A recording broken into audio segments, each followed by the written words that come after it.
I really did consider leaving this module out, as it's totally impossible to cover even just a fraction of what I want to cover in the detail that I want to cover it. But as I looked over my notes and the various mind maps I created, I figured it was such an important area that even if I just scratched the surface and provided you with some food for thought, hopefully as succulent food for thought as possible, then that had to be a good thing. Something else that influenced me to include a module on marketing was the results to a survey that I conducted several months ago. One of the questions asked which aspects of running an online business most people struggled with. And out of a list of a dozen categories, traffic generation and marketing came out top by quite some distance.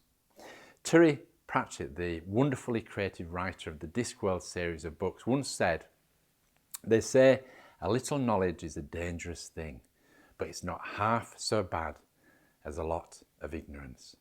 When it comes to running a business, sales and marketing really is one topic that you can't afford to be ignorant about.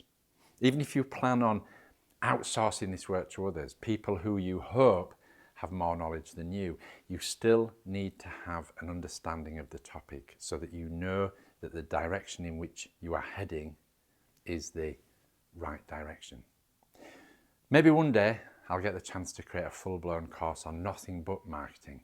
It's definitely something I'd love to do at some point, but it would have to be huge as there is just so much to cover. But for now, what I will try to do is share with you some of the tips, tricks, techniques and observations that I've reached over 30 years in the business. I'll try and make this as general as possible so that no matter what business you might be in, it will be relevant to you. And on that note, it's worth mentioning that although the specific tactics used vary from industry to industry, the nuts and bolts, the overall sales and marketing strategies and techniques tend to be very similar.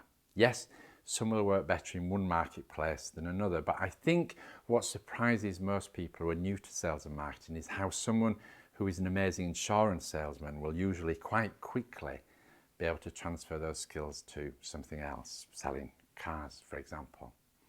Yes, there will definitely be new tricks and techniques to master, but many of the basic principles will be the same. Many years ago, for a short time, I worked for a marketing agency. It was a very successful agency who had many major clients on their books.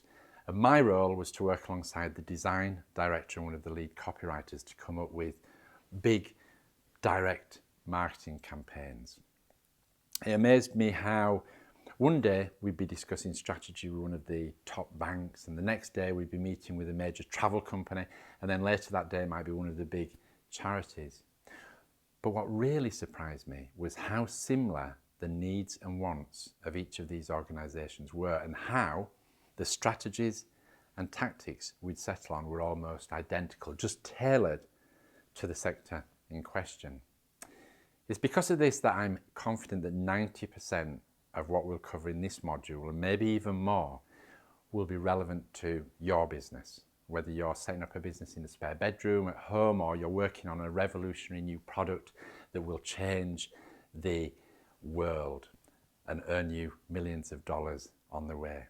So, in this module, I'm going to share with you my golden rules of marketing. In the next session, we shall be looking at the first of those, which is all about who you should and who you shouldn't believe when it comes to marketing.